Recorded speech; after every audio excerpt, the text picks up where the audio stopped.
ግን ወደ ሰሞንኛው ጉዳይ ስንሄድ አሴት ደረጀ የምትባል ልጅ የቁንጅና ውድድር ከዓለም ሁለተኛ ከአፍሪካ አንደኛ ወጣ እንግዲህ አገሯን እንግዲህ አስጠርታለች ማለት ነው። በዚህ ሳምንት ከትናንት በስቲያ ወደ ኢትዮጵያ ገብታለች። እንደነበረች የእንድ ቆይታዋ ወደ 26 ቀን ነበርና እንደምታስታውሰው ባለፈው ጊዜ እንግዲህ እቺ ልጅ ከብዙ ተወዳዳሪ ከ80 በላይ ሞዴልና ቆንጆ ኢትዮጵያኖች ከዛ ማለት ነው እንግዲህ አንደኛ ወጣ ወደ ዓለም አቀፍ ውድድር የሄደችው ታም እንግዲህ በቁንጅና ውድድርም ስምን ማስጠራት ይቻላል ቢለው ነገር ብዙም ትኩረት የተሰጠው ነው ለማለት ያስቸግራል። ኢትዮጵያ ብዙ አይነት ትችቶች ያሉበት ዘርፍ ነው ይሄ ቁንጅና ውድድሩ።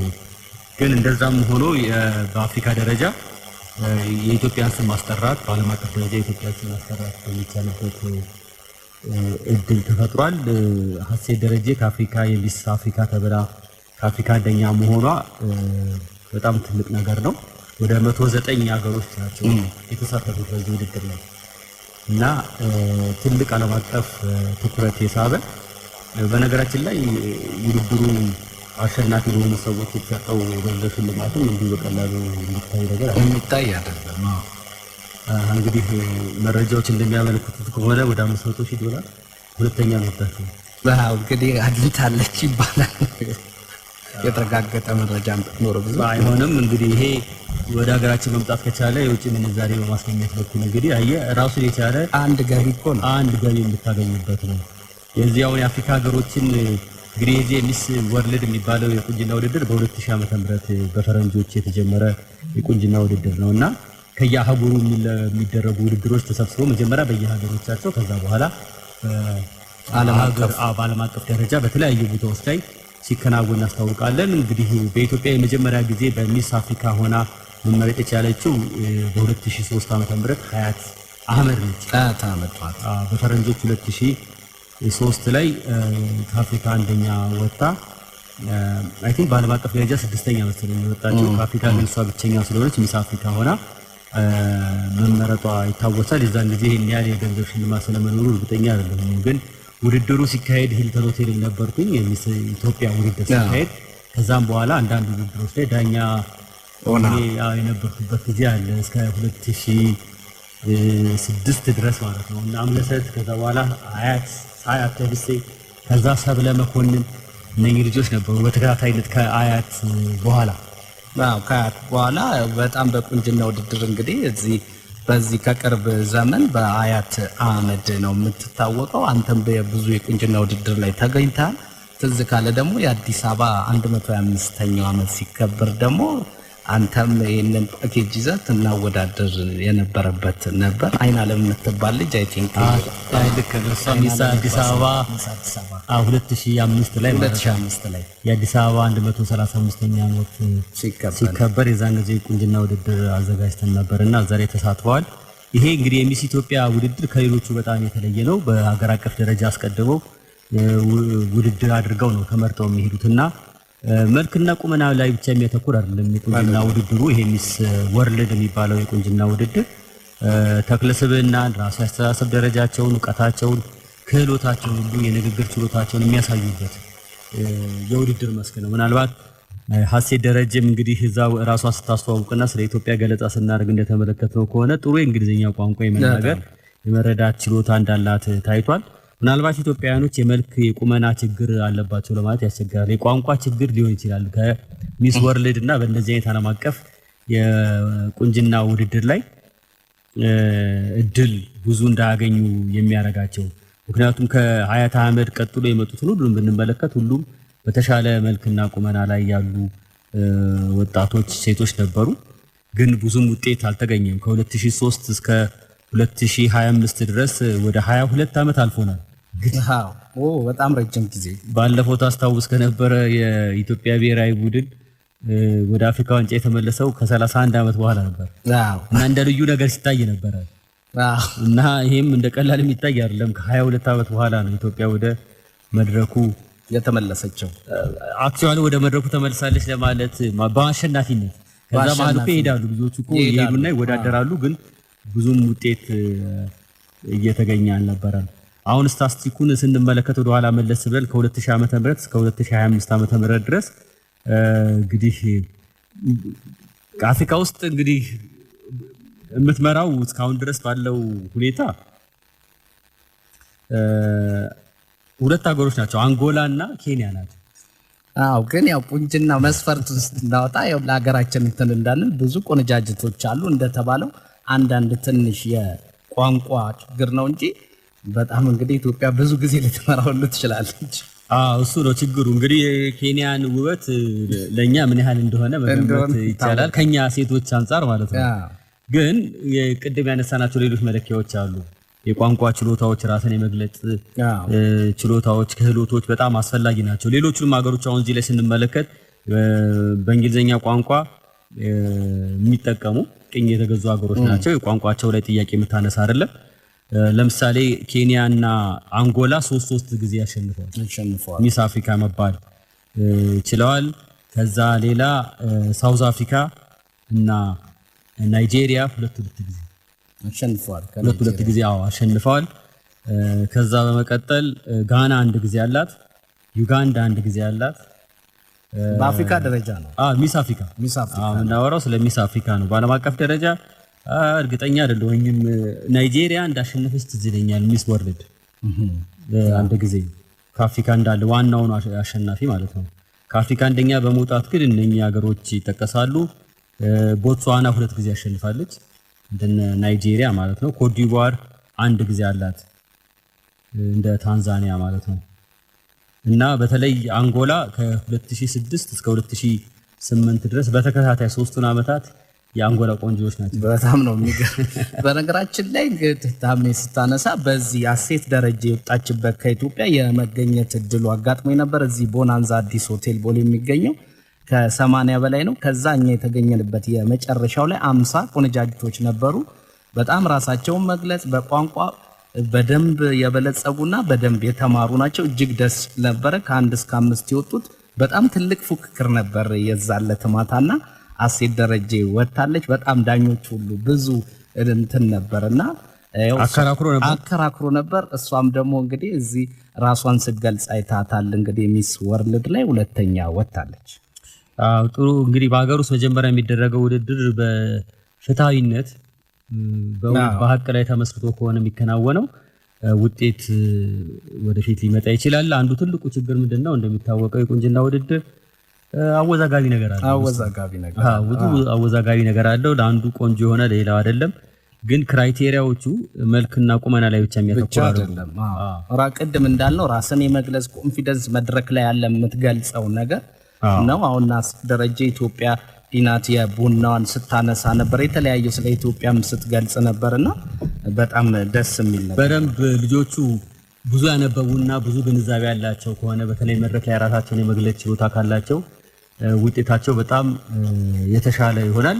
በተለይ እዛ መድረክ ላይ ብዙ ጊዜ የቁንጅና ውድድር ተወዳዳሪዎች ፌል የሚያደርጉት መድረክ ላይ እዛው የሚጠየቀውን ጥያቄ ቶሎ ተረድቶ ምላሽ የመስጠት ጉዳይ ላይ በጣም አስቸጋሪ ነውና አንድ ጊዜ 2006 ይሁን 2007 ላይ ሚስ ወርልድ የሆነችው ህንዳይት ነች እና ህንዳይቷ መድረክ ላይ የተጠየቀችው አንድ ጥያቄ ነበረ እና ጥያቄውን ተረድቶ ቶሎ ምላሽ መስጠት ነው የመሰለ ነገር የለም። ብስለታቸው የሚለካበት ስለሆነ ማለት ነው። እና ልጅቷ ምንድን ነበር የተጠየቀችው? አይ ቲንክ 17 18 ዓመት የሚሆናት ልጅ ነች። በጣም የምታምር ልጅ ነች። ጥያቄው ምንድነው የሚለው ይሄንን ውድድር ሚስ ወርልድ ማለት ነው ከምታሸንፊና ቦይፍሬንድሽ በጣም የምትወጂው ቦታ ላይ ወስዶ ከሚያስጎብኝሽ የትኛውን ትመርጫለሽ ነው ጥያቄው። እና ለምን ይሄን ስትል ለምን ማለት ነው ታብራራለች። ይሄኛውን ይሻለኛል ስትል ይሄኛውንም ማብራራት ይጠበቅበታልና እንግዲህ ምን ልትመልስ ትችላለች የሚለው ነገር በጉጉት ነበር የሚጠበቀው። ልጅቷ ግን በጣም ስማርት ነበረችና ወዲያው የሰጠችው መልስ ምንድነው? አይ ዶንት ሃቭ ቦይፍሬንድ ያለች። ኦ የወንድ ጓደኛ የለኝም። ስለዚህ ይሄንን ማሸነፍ ነው ፈልገው አለች ማለት ነው በተዘዋዋሪ። አንዳንድ ሰዎች ወዲያው የሚረዱትና የሚመልሱትን ከብዙ ነገር ደግሞ ራሱ ከፍ ያደርጋቸዋል። እና የማስተብ ችሎታን የምትለካበት ነው። እና እኔ ቁንጅና ውድድር ዳኛ በነበርኩበት ጊዜ እቺን ጥያቄ እጠቀም ነበረ። በዚህ አንግል የሚመልስልህ አታገኝም። ያኛው ይሻለኛል፣ ምክንያቱም የኢትዮጵያን ሴቶች ችግር ለመፍታት በዚህ ወጥቶ ዛሬ ይጠቅመኛል ብራን የሚሉት ነገር። ልጅቷ ግን ያንንም አልነካችም። የለኝም ቦይፍሬንድ በሌላ መንገድ አየችው። ይሄኛውን ብትል ለምን ትባላለህ፣ ያኛውን ብትል ለምን ትባላለህ። አንዳንዶቹ እርግጥ ሚስ ወርልድን ይመርጣሉ። ለምን ስትባል አንደኛውን ብናያችሁ ኢትዮጵያዊት ይሄን ጥያቄ ነው ያቅርቤ ነበርና ለምን ስትባል ሚስ ወርልድ ከሆንኩኝ አለች በጣም ብዙ ኦፖርቹኒቲ አገኛለሁ እና ብዙ ቦታዎችን ብዙ ስራዎችን ህልሜን ለማሳካት እድል ይፈጥርልኛል። እዛ ቦታ ላይ ከሆንኩ በኋላ የምወደው ቦታ ላይ ቦይፍሬንድ ወስዶ ለማስጎብኘት አይቸገርም። ይሄ ደግሞ ሌላ ነው። ይሄንን ያለች ልጅ አለች። እና ያው እንግዲህ ለውድድሩ ክብደት መስጠት ነው ዋናው ነገር። ምንድነው የሚያቅዱት ነገር አለ። ዊዝ ፐርፐዝ ነው የሚባለው። እንደውም ሚስ ወርልድ ብዙ ጊዜ ከዓላማ ጋር ያለ የቁንጅና ውድድር ነው። ዝም ብሎ መልክና ቁመናን እግዚአብሔር የፈጠረው መልክና ዳሌ ማወዳደር ጉዳይ አይደለም። አንዳንዶች እንደዛ እየመሰላቸው ከሰው እንዴት ነው የምናወዳድረው፣ እንዴት ነው እግዚአብሔር የፈጠረውን መልክና ቁመና የምናወዳድረው፣ አንቺ ቆንጆ ነሽ አንቺ ግን ቆንጆ አይደለሽ የምንለው እንደዛ አይደለም። እኔም የተረዳሁት በአንዳንድ በተገኘውበት አብሶ በዚህኛው ላይ አሴት ደረጀ ከኢትዮጵያ ወጣችበት ላይ እዛኛው ላይ ራስን የመግኘት የተለያየ ነገርን ነው ያየውበት ከቁንጅና ከውበትም ውጭ። እና ብዙ ጊዜ አይተህ ከሆነ ቁንጅና ውድድር አሁን አሸናፊዎች ተብሎ የተመረጡትን ስትመለከት ሁሉም ሰው ሊስማማባቸው አይችልም። በመልካቸው ሁሉም ሰው ከዚህች የተሻለች የኔ ልጅ አትበልጣትም እንዴ የሚል ሰው ታገኛለህ። የኔ ሚስት በለጠ ሊሆን ይችላል። ያንተ ሚስት እዛ ቦታ ላይ እንደነ ሀሴት ግን ሄዳ አልመጣችም፣ መድረኩ ላይ ቀድሞውንም አልተመዘገበችም። በነገራችን ላይ ቁንጅና ውድድር መመዝገብ ራሱ እንደ ቀላል የሚታይ ነገር ነው። ኮንፊደንስ ይፈልጋል። ከዚህ ይጀምራል። ቁንጅና ውድድር በጣም ኮንፊደንስ የሚፈልግ ነገር ነውና እሱ ላይ መጥተው ተወዳድረው ውጤቱ ምንም ይሁን ምን በአንድ ጊዜ ደግሞ ላታሸንፍ ትችላለህ። በጣም ሬር ኬዝ ነው። በቁንጅና ውድድር የመጀመሪያ ጊዜ ተወዳድረው አሸናፊ የሚሆኑ ልጆች አሉ። ከትምህርት ቤት ይወዳደራሉ፣ በሌላ በኮሌጅ ይወዳደራሉ፣ በዛ ሶስተኛ ሁለተኛ ይወጣሉ፣ አምስተኛ ይወጣሉ። ፋይናሊ እንደዚህ አይነት ውድድር ይሄ ምንድነው ልምድ ታካብታለህ። ሰው በተሰበሰበበት መድረክ ላይ ራሱ የተለያየ አልባሳቶችን ለብሶ ወጥቶ አሳይቶ መመለስ እንደ ቀላል የሚታይ ነገር አይደለም። ተመልካቹ ቁጭ ብሎ ስለሚያጨበጭብ ስለሚመለከት ቀላል ይመስላል አይደለም። በጣም ከባድ ሙያ ነው። እንግዲህ ሞዴሊንግ በዓለም አቀፍ ደረጃ ያለውን ነገር ደግሞ እናውቃለን። በእነሱ ነው የሚሰራው። የፈለገውን አዳዲስ ልብስ ብታወጣ ሞዴሎች ላይ አልብሰህ ካላሳየህ አሽሾ ካላሳየህ ገበያ አይኖረውም። ራስ ይዘው ትቀመጣለህ እንጂ አይሆንም። ምናልባት የሀገራችን የባህል አልባሳት ሌሎቹ በዓለም አቀፍ ደረጃ ገበያ በሚፈለገው ደረጃ አላገኙም ብለን ካልን ምናልባት የፕሮሞሽኑ ይሄ አልተሰራም። ራሱን የቻለ የባህል አልባሳቶችን በዓለም አቀፍ ደረጃ በሚካሄዱ የፋሽን ትርኢቶች ላይ ማሳየት ታቅዶ ከተሰራበት ውጤት ሊያመጣ ይችላል። አሁን የታወቁ የፋሽን ከተሞች አሉ፣ እነ ፓሪስ፣ እነ ሚላን አሉ፣ እነ ኒውዮርክ አሉ። እዛ ላይ ልብስ በአመት አንዴ ሁለት ጊዜ የሚታይበት ነውና ታዋቂ የምትላቸው ሴሌብሪቲዎች እዛ መጥተው ልብስ የሚያዩበት፣ ዲዛይነሮችን የሚመርጡበት እና ለሚፈልጓቸው ፕሮግራሞች በብዙ ሺህ በሚቆጠር ዶላር አንድ ልብስ የሚያሰሩበት ያ ሁሉ ይፈጠራል። አሁን እንደዚህ ቅድም እንዳልከው የባህል ልብሳችን ዓለም አቀፍ ላይ በጣም ውብ የሆኑ ከዚህ ውጭ የሚላኩ አሉ፣ አውሮፓ፣ አሜሪካ። ግን ይበልጥ ደግሞ ሲሆን እንደና አሴት ደረጃ አሁን በዓለም አቀፍ ደረጃ ሁለተኛው ታለ በእነሱ እንግዲህ ቢተዋወቅ ያለውን በጣም ደግሞ ተቀባይነት ደግሞ ማየት ይቻላል። ለምን ሁለተኛ የወጣችው ከኢትዮጵያ ስለተባለች ልጅ የተለያዩ ማስታወቂያ የኢትዮጵያ ምርት ስታስተዋውቅ እንዴት እንደሚመጣ ይታያል። ሌላው ደግሞ እንደዚህ ራስን ከመግለጥ ደግሞ ከታች ከባክግራውንድ ይመጣል። የትምህርት ቤት ውስጥ ክላስ ውስጥ ደግሞ ራስን ፕሬዘንቴሽን ስታረግ ምናምን ይሄን ሁሉ ማየት አለባቸው ወደዚህ ራሱ ዘርፍ የሚመጡ ልጆች ማለት ነው። ይሄ እንግዲህ አብሮ ተያይዞ ከትምህርት ስርዓታችንም ጋር መታየት ያለበት ነገር አለ። ምን ያህሎቻችንን ተማሪዎች ፊት ቆመን ንግግር ማድረግ የምንችለው? ይሄ ደግሞ በልጅነት ጀምሮ ስታረጋው 12ኛ ክፍል ሲደርሱ እነኚህ ልጆች በጣም በኮንፊደንስ ሐሳባቸውን መግለጽ የሚችሉ ይሆናል። በእኛ ጊዜ የነበረው የትምህርት ስርዓት እንደምታውቀው አስተማሪው ይናገራል፣ ተማሪው ያዳምጣል። አስተማሪው ይጽፋል ብላክቦርድ ላይ፣ ተማሪው ገልብጦ ይዞ ይሄዳል። በዚህ ላይ የተመሰረተ ነው። አሁን ግን የትምህርት ስርዓቱ እየተቀየረ ስለሆነ በአብዛኛውን መምህራን የተወሰነ ነገር ይናገራሉ እና ተማሪዎች ብዙ እንዲናገሩ ብዙ እንዲከራከሩ ትልቁ ነገር እድል ይሰጣል። የዛን ጊዜ ይህንን ልምድ ያዳብራሉ ማለት ነው። በትምህርት ቤቶቹም ውስጥ የሚደረጉ የቁንጅና ውድድሮች የራሳቸው የሆነ አስተዋጽኦ አላቸው። መልክን የማወዳደር ጉዳይ ግን አይደለም። እንደዛ ተደርጎ መታሰብ የለበትም። ምክንያቱም አንዳንዶቹ አሸነፉ የሚባሉትን ስትመለከት መልክ ብቻ እንዳልሆነ ማስረጃ የሚቀርቡ በ2000 ለምሳሌ የ2012 ሚስ አፍሪካ ተብላ የተመረጠችው የደቡብ ሱዳን ልጅ ነች። እና ስለ መልክና ቁመና ካወራን እንዴት ነው የሚያከራክር ነገር ልታነሳ ትችላለህ። ግን ልጅቷ በጣም የመናገር ብቃት ነበራት። ራሷን የመግለጽ በጣም ችሎታ ነበራት። የመጣችበትን አካባቢ የመጣችበትን ሀገርን በደንብ ትገልጻለች። በጣም መግለጽ ትችላለች። እና ደቡብ ሱዳንም የ2012 ሚስ አፍሪካ ወስዳለች። ስለዚህ የመልክና የቁመና ብቻ አይደለም ጉዳዩ፣ ሌሎችም ነገሮች አብሮ የተያያዘ ነገር አለው። ስለዚህ ኢትዮጵያኖች ደግሞ ብዙ ኦፖርቹኒቲ፣ ሁሉም ሰው አንድ አይነት የሥራ መስክ መቼ ሊኖር አይችልም እንዴ። በሞዴሊንግ እንጀራ የሚበሉ ሰዎች አለ እንዴ፣ ብዙ የምናውቃቸው አሉ። እና ቁንጅናም ዝም ብሎ የሚገኝም ነገር አለ፣ ቻንስም ነገር አለው ውስጥ አለው፣ እድልም አለው። እሱንም እና ያላቸው የታደሉት ይሄንን አዳብረው ለውድድር በቅተው እንጀራ የሚበሉበት ሀገራቸውን ስም የሚያስጠሩበትን እድል መፍጠር ይቻላል። ስለዚህ ሀሴት ደረጀ እንግዲህ ከዚህ በኋላ ብዙ ኃላፊነት ይጠብቃታል ተብሎ ይታሰባል። አዲስ አበባ እንደገባችም የቱሪዝም አምባሳደር ተብላ ተሾማለች። አንዳንድም ስራዎች እንግዲህ እየቀረቡላት ነው ማስታወቂያ። እንደዛ ከሆነ እንግዲህ በአጭር ጊዜ ውስጥ እሷም ለውጥ ማሳየት፣ በተለይ ስለ ሴቶችና ህጻናት የተናገረችው ነገር አለ። ይሄ ለውድድር ብቻ መሆን የለበትም። አሁን አንዱ ትልቁ ችግር ምንድነው? ይሄን ውድድር ብታሸንፊ ምን ታረጋለሽ ተብሎ ሲጠየቁ ሁሉም የሚናገሩት ነገር አለ። ኢትዮጵያ ውስጥ እንደ ችግር አለ የሴቶች የህፃናት ይላሉ። ወይራስ ካሸነፉት በኋላ ምንድነው መሬት ሲተገበር ምን የሰሩት ነገር አለ የሚለው ነገር ለብዙዎቹ አስቸጋሪ ነገር ነው የሚሆነውና ለውድድር ብቻ መሆን የለበትም።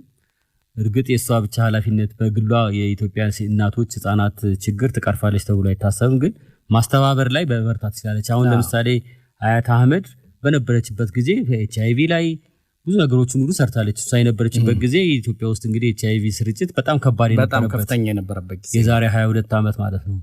እዛ ላይ እሷ ብዙ ነገር አስተዋወቀች። ኢቭን ኮንዶም እንግዲህ በሴት ልጅ ለማስተዋወቅ የዛን ጊዜ ይታፈር የነበረበት ጊዜ ሁሉ ነበር። እሷ ኮንዶም ሁሉ ታስተዋውቅ ነበር፣ ራሱን መጠበቅ እንዲችል ማለት ነው። እና የራሷን ኃላፊነት ትወጣለች። ዛሬ አያት አህመድ ፓይለት ሆና የኢትዮጵያ አየር መንገድ ቦይንግ አውሮፕላኖችን ታበርልጅ ነች። ቦይንግ ታበራለች። ከቁንጅና ውድድር ወደ ቦይንግ በጣም ደግሞ ትልቅ ስኬት እኮ ነው። ስለዚህ ይሄ አንዱ የሚከፈትልህ እድል ይሄ ነው። እንደዚህ አይነት መንገዶች የልጅነት ህልም ካላቸው ወደ የሚፈልጉት ነገር ለመሄድ እድል ይፈጥርላቸዋል። እና ከሷም በኋላ እንግዲህ ያሉት ሌሎች የሚስ ኢትዮጵያ ልጆች የተለያየ ነገር ውስጥ ፊልም ውስጥ ሁሉ የገባሉ። እነ ሉላ ገዙን ሁሉ ይጨምራሉ። እነ ሉላ አሉ። አሁን ኢቢኤስ ጋዜጠኛው በፕሮግራም የምትመራው እነ አምለሰት ውጪ እነ ሳያት አህመድ እነ ሰብለ ብዙ ናቸው እዛ ውስጥ የነበሩት። እና ሳያት ደምሴ ነበሩ። ሳያት ደምሴ አሁን ሙዚቀኛም ፊልም ላይ ትሰራለች፣ አክትረስ ነች። እና እንደዚህ አይነት እድሎችን ይፈጥራል። ሀሴት ደረጀ እንግዲህ መልካሙን ሁሉ እንመኝልሻለን። እንኳን ደስ ያለሽ እንላለን። እንግዲህ ደግሞ ገንዘቡ ሲመጣ ደግሞ የሚውልበትን ነገር አይተን እንናገራለን። የቆንጆች ቆንጆ ውብ ነሽ በሏ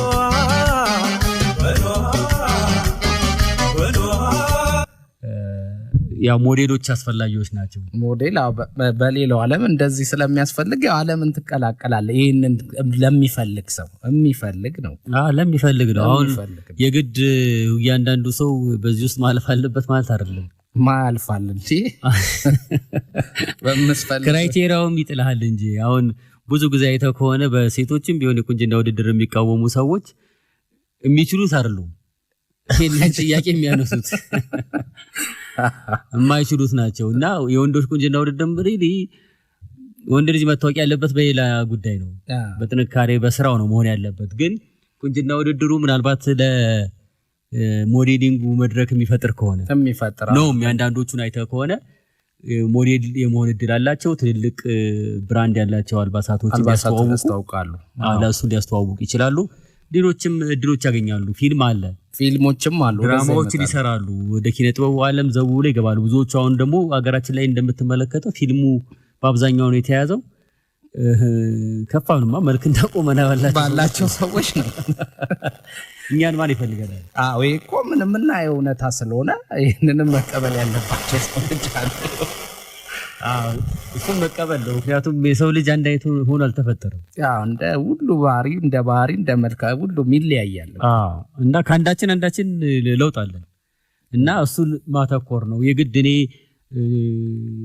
ተመልካች ስለሌለኝ ሌሎችም ተመልካች አይኖራቸው እሱ አያስኬድም ፈጣሪ በሰጣቸው አሁን የሴቶች ቁንጅና ውድድር ለሁሉም ሴቶች የተደረገ አይደለም የተዘጋጀም አይደለም የሚችሉ አሉ ማይችሉ አሉ ከሚችሉትም ውስጥ ደግሞ ደፍረው መተው እኔ እችላለሁ ብለው መድረክ ላይ ይወጡ አሉ ቅድመ ዝግጅት እንደቀላልም የሚታይ ነገር አይደለም በነገራችን ላይ ይሄ ቁንጅና ውድድሩ ከክብደት ከቁመት ጋር የተያያዘ ነገር ከቆዳ ጥራት ጋር የተያያዘም ነገር አለው እሱ ነገር ስላለ እሱን ደግሞ ልጆቹ ከአንድ ወር በላይ ምግባቸውን ሁሉ ትተው ምግብ ሳይበሉ ማለት ነው ስፖርቶች ይሰራሉ ስፖርት እየሰሩ እሱን ሁሉ እያደረጉ ነው ይሄ ነገር የሚደረገው እንጂ ዝም ብሎ የተገኘው ነገር እያገበሰበሱ የቁንጅና ውድድር ላሸንፍ ይችላል አይሆንም እርግጥ ለነሱ ደግሞ የተዘጋጁ የሌሎች የቁንጅና ውድድሮች አሉ በነገራችን ላይ የወፍራሞች አለ አይደል እኛም ሀገር ተካሂደው ያውቃል እዚህ ሀገር ተካሂደዋል ብዙ አይነት የቁንጅና ውድድሮች ተካሂደው ያውቃሉ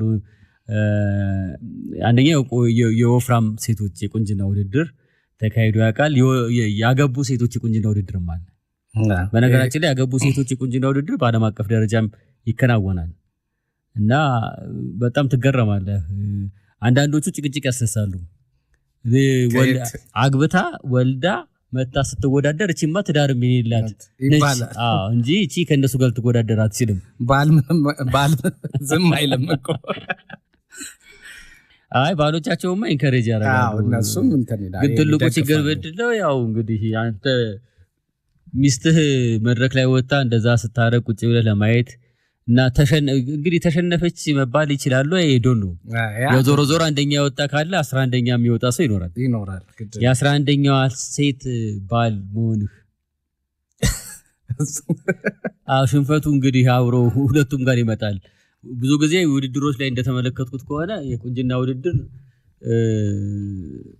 ቀጣዮቹ ሰዎች ሁለተኛና ሶስተኛ የሚወጡት ሁሉ በደስታ ሲቀበሉት አታይም አይደለም ወደ መጨረሻ ላይ ያሉት ሁለተኛና ሶስተኛው እንኳን ወዲያው ኔክስት ደቂቃ ውስጥ ሀሜቱ ይጀምራል እሷ ምን ስለሆነች ነው እሷ ምናምን የሚባል ውድድር ላይ በጣም አለ ለሷ የደረሳት ጥያቄ በጣም ትንሽ ነው እንደውም ጥያቄው መልሱ ቀድሞ ተሰጥቷታል ይሄ ሁሉ ትሰማለህ እንደዚህ አይነት አለ ይሄ ሁሉ እሱማ ረብሻው በጣም ከባድ ነው እንደምታየው ነገር አይደለም እንግዲህ አሁን ሐሴት ባለችበትም በኋላ ላይ እንግዲህ ኢንተርቪው ስትሰጥ ምን ሰማው ነገር ነው የሚሆነው ሌሎች ምን አሉ ከመድረክ ጀርባ ከሷ አሸናፊነት በኋላ ሲባል ብዙ የሚነሳ ነገር አለ እርግጥ አንዳንድ እንደዚህ ለሚዲያ አይሆኑም እንጂ አንዳንድ ሀገሮች በየቲክቶክ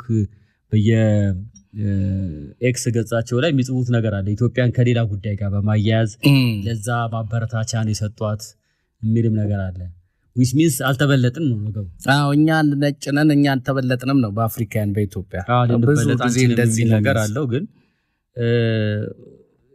ዓለም እንግዲህ ወስኗል ልጅቷን ደግሞ ብቃት እንዳላት አሳይታለች መድረኩ ላይም በደንብ እሱን ማድረግ ይችላለች ለሷ እንግዲህ ትልቁ ነገር ምንድነው ወደ ሀገር ቤት ከመጣች በኋላ ከሷ ኋላ ለሚመጡ ሴቶች ልምዷን ማካፈል ይኖርባታል ዋይኖት በእናንጎላና በነኬንያ የምንበለጠው እንዴ ብዙ መውጣት አለባቸው ቆንጆች ብዙ የቆንጆ ሀገር ነውና በደንብ ራሳቸውን በትምህርት ቢውልድ አድርገው እንዲ ከሰርም መምጣት አለባቸው ይሄም ስለሚያስፈልግ ቅድም ቁንጅና ብቻ ውበት ብቻ ስላልሆነ ማለት ነው እሱንም ማተኮር በጣም አስፈላጊ ነው ስለዚህ መልካም ጊዜ ነው እንመኝላት ማለት ነው ሌላኛው ማሌት ከቀበና እንዴት ናችሁ ፕሮግራማችሁን እየተከታተልኩ ነው። የቁንጅና ውድድርን ባነሳችሁት ብዙ ጊዜ የምቃወመው ነው ፈጣሪ በሰጠው የምን ውድድር ነው። በውበትም ብንባላችሁት ትንሽ በእውቀት ባላችሁት ነው እንጂ ያ ሰው ያቺ ልጅ ወይ ያ ወንድ ይሄን ነገር አጥንተው ሰርተው ተምረው የሚያመጡት እንጂ የቁንጅና ውድድር ፈጣሪ የሰጠው ነው። ስለዚህ እኔ በአጠቃላይ የቁንጅና ውድድር መኖር የለበትም ትላለች። እንግዲህ እንደ ምርጫ ነው። እሷ ይሄን የምታምን ከሆነ አትወዳደርም መሰለኝ ቢሆን ነው እንግዲህ። ቅድም ደግሞ አንስተናል ለሁሉም ሰው ክፍት የሆነ ነገር አይደለም ቁንጅና ውድድር። ለሴቶች ሁሉ የተሰጠ አይደለም፣ ለወንዶች ሁሉም የተፈቀደ አይደለም እና ካሉት ውስጥ የሚመረጥ ነው እና መልክና ቁመና ስላለንም አናሸንፍም። እሱን ነው ያያየን የሚያደርገው። ይሄንም ማወቅ ያስፈልጋል። አሁን ከነ ሀሴት የተሻሉ ቁንጅና ያላቸው ሴቶች ሊኖሩ ይችላሉ። ግን በሀሴት ደረጃ ግን ራሳቸውን መግለጽ ካልቻሉ ለውድድሩ ብቁ አይደሉም ማለት ነው። ብቁ ሊሆኑ አይችሉም እና ከዛ ይልቅ አሁን የወንዶቹን የተመለከተ የሚነሱት ነገሮች ትንሽ የሚያነጋግር ነገር አለ። ግን ከሌላ ስራ ጋር ተያይዞም የሚመጣ ስለሆነ የሚታይ ስለሆነ ለሌላ ስራ በር የሚከፍትላቸው ከሆነ ኢትስ ኦኬ። በነገራችን ላይ የዛሬ ስንት ዓመት ከድምጻዊት ዘሪቱ ከበደ ጋር አንድ ገጠመኝ ነበረን። ብዙ ጊዜ ዳኝነት ላይ ነበር።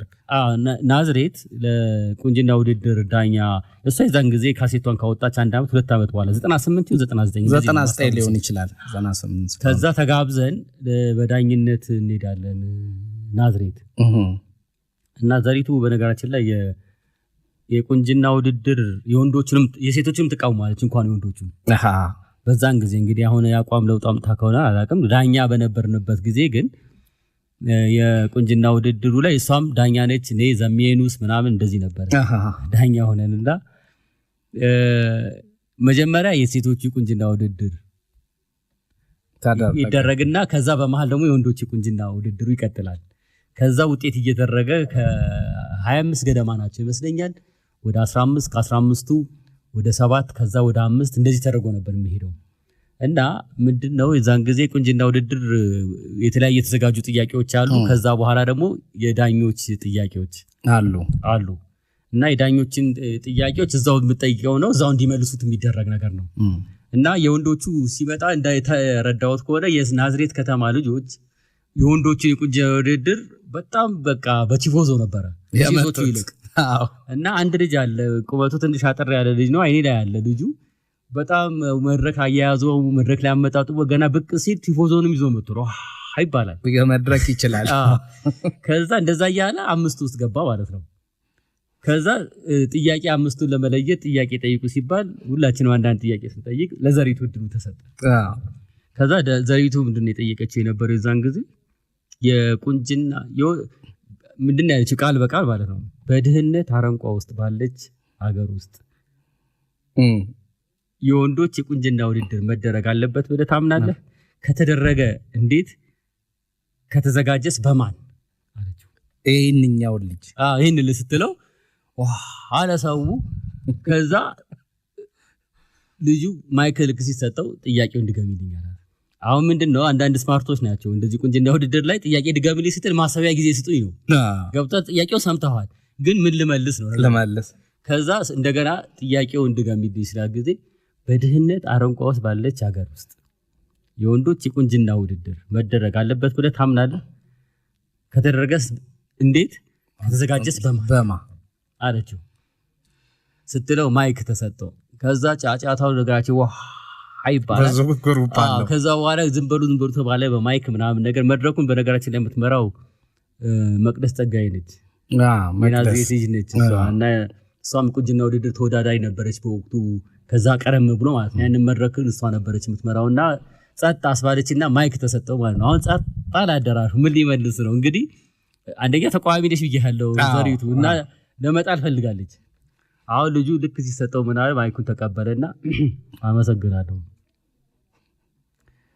የቁንጅና ውድድር መካሄድ አለበት ወይ ላልሽው? አዎ። እንዴት ላልሽው? እንደዚህ። በማን ላልሽው? በእኛ።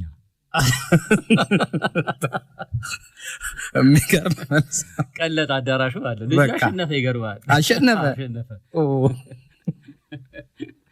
እንደ አይነት ቶሎ የሚያስቡ ልጆች አሉ እንደዚህ አይነት ልጆች አሉና ልጁ በዚሁ አሸነፈ እና አይዶን ነው እንግዲህ በዛ ይቀጥልበት አይቀጥልበት ብዙም አላስታውስም ግን እንደዚህ አይነት ነገሮች አሉ ግን የሚያከራክር ነገር ነው አይደለም የሴቶቹ የወንዶቹ የሚያከራክራል ግን የሥራ እድል የሚፈጥር ከሆነ እና ወደ ሌላ ሙያ እንዲገቡ እድል የሚፈጥርላቸው ከሆነ እንደ አንድ ዘርፍ የሚታይ ነው የሚሆነው የሚለውን ነገር መያዝ እንችላለን አልበዛሞይ ማፋዘዙ ለቃበሉ አልበዛሞይ ማንቀላፋት ኃላፊነትን መዘንጋት